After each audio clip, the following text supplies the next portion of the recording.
Hoje é o dia delas, daquelas que são abrigo, força e também torcida.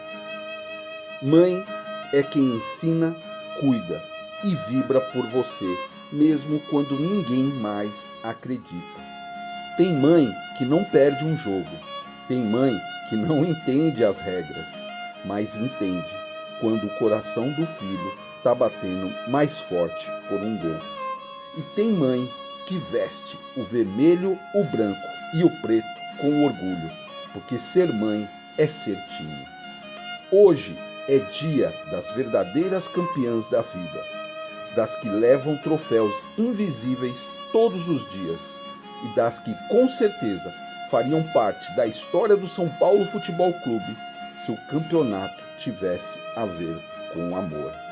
Feliz Dia das Mães.